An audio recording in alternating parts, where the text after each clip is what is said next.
Monday Night Raw. I think it was a decent follow up to what we had at Clash in Italy, and there were some things that definitely got me excited, and there were some pretty good matches. They started off the King and the Queen of the Ring tournament.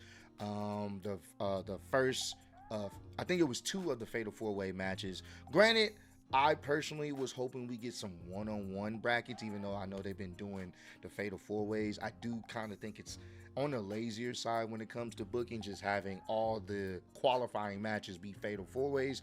I prefer the one-on-one type of traditional tournament style, but that's not the route that they're going with this year. So we had the men's and the women's, and we're going to talk about that and how things played out and where things could possibly go.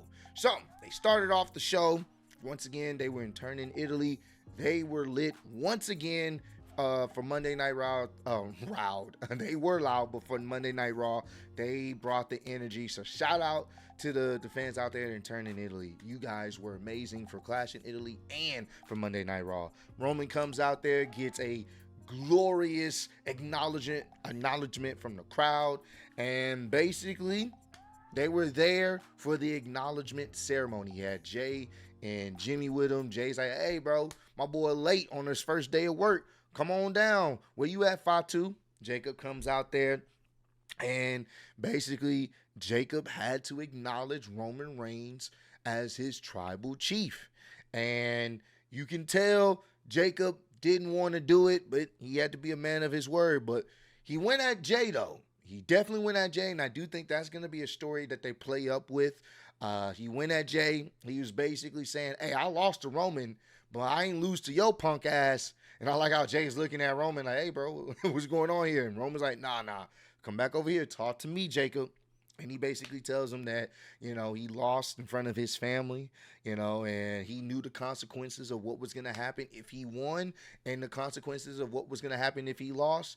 And he says that he acknowledges him, and he bent down on one knee, and Roman grabbed his hand, and he said, hey, man, it's all good.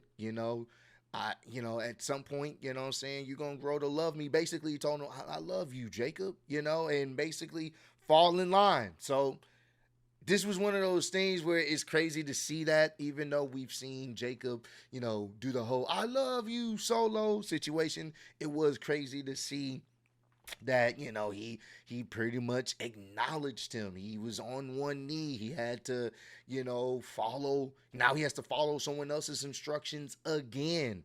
And to see him put the ones up as everybody else put the ones up, and he finally puts the ones up, that visual alone just let me know, well, it's GG's for everybody on Monday Night Raw. Who's stopping them? Actually, it's not even Monday Night Raw. It's GG's for everyone in WWE. Who's stopping him? Tell me. Who's stopping them now? Legitimately.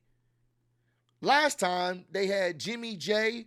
Then they ended up getting Solo. Then they had Sammy Uso. That was an all-star squad. Now, they have Jacob. And I'm going to be honest with you. Jacob is a beast. The Samoan werewolf has been tamed. Like, what are they going to do now? This is the same guy that was able to take on Roman, Jimmy, and Jay by himself. Oh, bro, it's GG's. Like, I just want y'all to understand.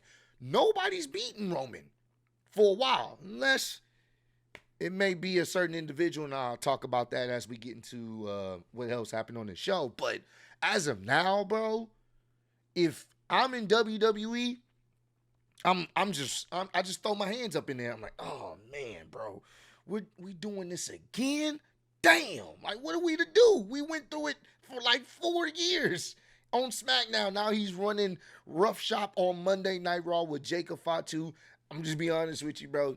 Whoever wants to face Roman Reigns, you're cooked. You're definitely cooked. So now Roman Reigns has a strong bloodline faction. Jacob has to fall in line. He has fallen in line. He's acknowledged Roman as the tribal chief, and it's going to be interesting to see who may come out of this tournament facing Roman Reigns and how that's going to play out, because I mean, what can you do? What can you do? So next, they ended up having the first round of the men's qualifying matches, the first fatal four way. It was Obafemi, I believe it was Carmelo Hayes, Penta, and Solo. So this was the first fatal four way. Solo had Tala Tonga with him. So Oba comes out there. Huge, obviously, reaction from the crowd. He's selling the arm because Brock had him in the Kimura. And you knew a lot of people were going to try their best. Everybody in the match was going to try their best to eliminate Oba. And this was a pretty solid match. Towards the end, Tala Tonga ended up giving Oba the boot over the barricade. And Solo's in the ring and he looks and he sees Oba pissed. Throughout the match, there's been multiple people trying to take him out, but he's pissed. Tala Tonga comes over there and Oba swats him like a fly. And then Oba goes on a tear. He destroys everyone in his path. He ends up getting his hands on Solo, hitting him with his finisher, and he pins Solo for the 1, 2, and the 3, and Oba advances in the King of the Ring tournament. He picks up a microphone, and you knew he was going to talk and address Brock Lesnar, and he's like, hey, Brock, you asked the question, could I take an ass beating? And he talked about how he took an ass beating from him, how he took 7 F5s and he still was able to get back up, and how he's going to end up, become King of the Ring regardless of what Brock did. He couldn't keep him down, and he told him, we are 1-1. I'm going to see you down the road soon, Brock, which we all know. Most likely it's going to be a situation at SummerSlam. That'll probably end up being their last encounter. Brock will lose and maybe retire for good this time. Who knows? But basically, he's letting it be known, you gave me your best shot, and it still wasn't enough to put me down. Now, I was worried that maybe Brock was going to attack him here. I was worried, but that didn't happen. I do think if you have Oba in this tournament, there's literally nobody else that's going to beat him unless there's going to be some interference, considering he took 7 F5s and 1 through a table. That's the most any person I can think of has taken that many F5s to be put away. It was ridiculous. Like, they made sure he lost. In his defeat, he looked literally damn near unbeatable. And even after the last F5, he was still wanting more, one-armed. And they built this matchup that he beat everybody damn near one-armed. So it's clear to see Oba's going to win this unless they have Brock Lesnar cost him the match. Now, I don't know how they do this because I don't want Oba to get pinned again. Even though it will be a protected pin, I wouldn't want him to get pinned again. I wouldn't. But I can see in the finals, Brock Lesnar costing him the match. And we finally get that last match where Oba finally gets his revenge and puts Brock away for good. So that's probably what happened. But now that he's advanced, it don't matter who else is in the other brackets. I'm going to be honest with you. I know they have Braun in one of the brackets. I know they have Seth in one of the brackets. It don't matter. Most likely, Oba's going to the finals. So we'll see how that plays out as well. There was a backstage segment where Roman is watching Cody on the screen. And, they had a nice little interaction last night where they met up in a hallway. They didn't really say any words. And then I think on the post show, Cody had said basically, hey, Roman, we won one. We both, I got to win over you. You got to win over me. If you want to run it up, I told the same thing to Gunther. I'm easy to find, hard to beat. And I think that was in response to what Roman said, because Roman was basically saying, we don't give a damn about no QB1 over here. Fuck all that. It's me. So I like how they're still keeping that tension between these guys. And maybe it does culminate, what's that PLE? I think Crown Jewel, where it's champion versus champion. So it may culminate there to see who becomes the crown jewel champion. I'm not sure. We'll see how that plays out. But nevertheless, they were teasing that. They was watching that on the back, and Roman's like, hey, I'm gonna deal with him real soon.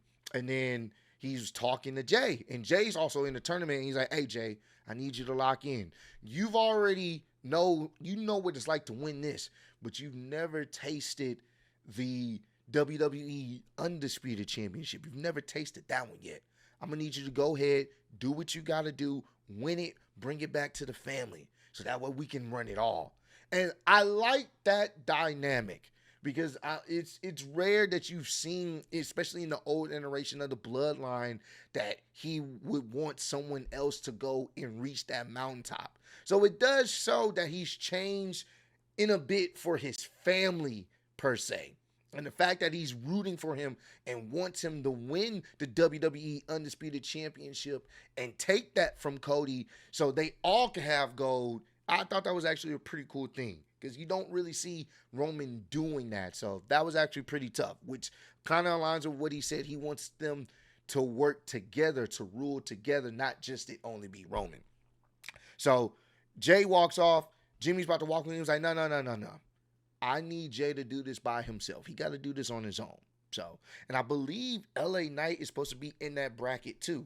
And there was a segment where LA Knight was talking to Adam Pearce and he's like, man, it seems like you real buddy with Roman Reigns. You might as well be an honorary Uce. And, Adam Pearce was like, no, I'm just doing my job. And, LA Knight's not trying to hear it. He's like, man, I don't know what's going on here, but I'm not liking it because LA Knight's been there before. So I don't know if they're going to really revisit that story. He knows what it's like to go through the Bloodline horrors, and now he has to do it again, and management seems like they're cool with everything. I like that. So we'll see what they do there, but there's probably going to be some conflict with Jay and LA Knight within the tournament. I believe they're in the same bracket, so we'll see how that play out. Also, there was the women's side of the bracket. You had Io versus Lash Legend versus Julia versus Roxanne. So this was a pretty solid match, but ultimately Io ends up winning. Io ends up pinning Julia, and she advances, which I figured that was going to happen.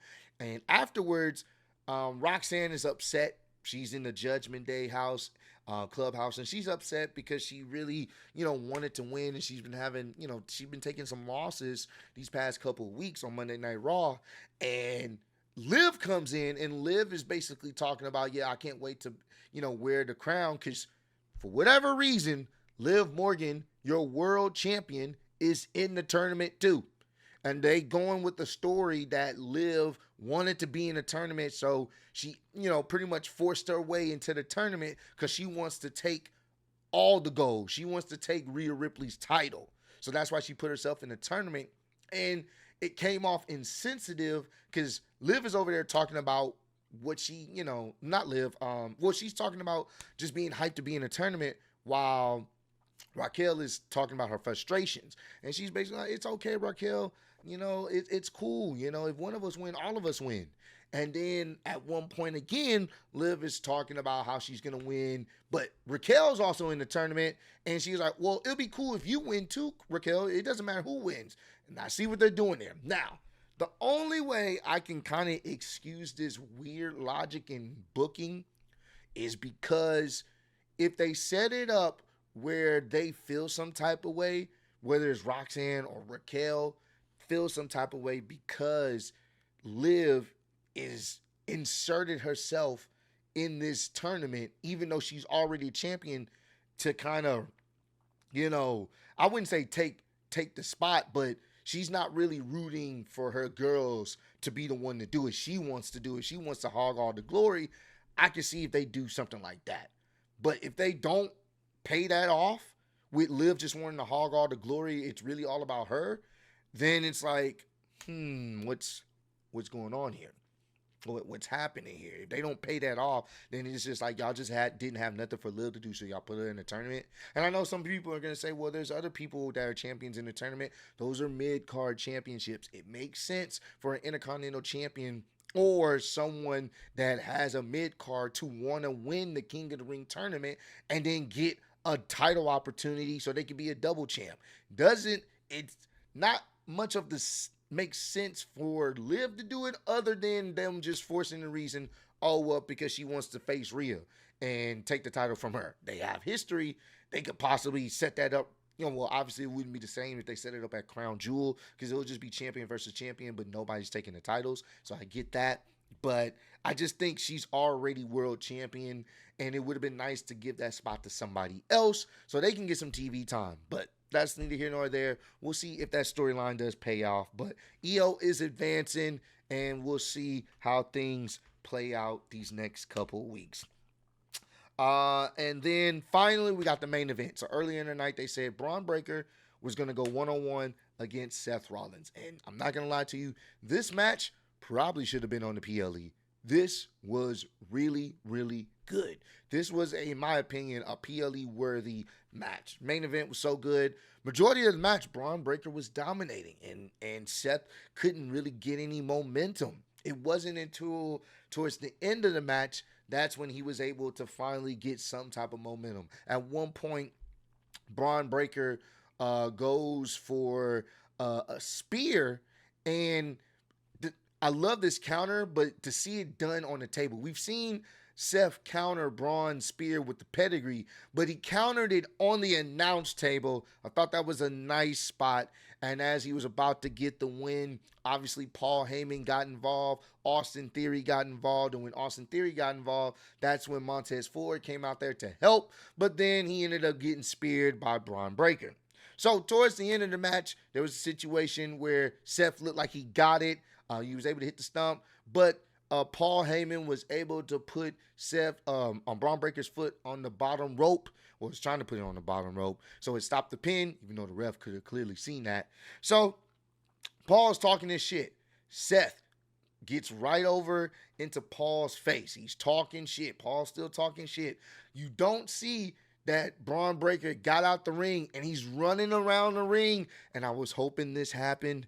And as he's running around the ring, Seth Rollins moves out the way, and Braun Breaker ends up spearing. He ends up spearing Paul Heyman through the timekeeper's barricade area. Such a beautiful spot. I love to see when Paul Heyman gets packed up. It's always a good time. So Braun Breaker speared Paul Heyman through the barricade. Crowd's going crazy. Braun is pissed. Now, there was a shot where Seth ended up picking up the tag team title, and he had it around his chest. No, obviously Braun didn't see it. Braun's mad, not thinking. He runs in to spear Seth. He hit Seth, but Seth had the tag team title across his chest. So Braun Breaker ended up hitting that, basically knocking him out. And then Seth went set up the stomp, hit Braun with the stomp, and got the pin, the 1-2-3 victory over Braun Breaker. He outsmarted him. He wasn't able to beat him physically, but he was able to outsmart him. And that's what works with Seth's character. He's the architect for a reason. He's able to outsmart his opponents if he's not stronger. That was a nice thing that he did there. He used the title so Braun would spear him, but basically knock himself out because he would be so, upset to not even realize what was going on, and Seth picked up the win. So I thought that was dope. Great way to end off the show. That was a PLE caliber type match. I really did enjoy that. But overall, Monday Night Raw was pretty good. I'm loving that they're overseas. I think next week they're going to be in France. So that's going to be great. And hey, man, if they can continually give us these good shows and, make these tournament matches pretty good, even though I wish they were one-on-ones, hey, I'm all for it, man. But comment down below. Let me know what was your favorite. Well, let me know if you guys enjoyed the show and what was your favorite part of the show. I appreciate all love, support. Road to 200K. Appreciate y'all kicking to me. See you on the next one. Peace.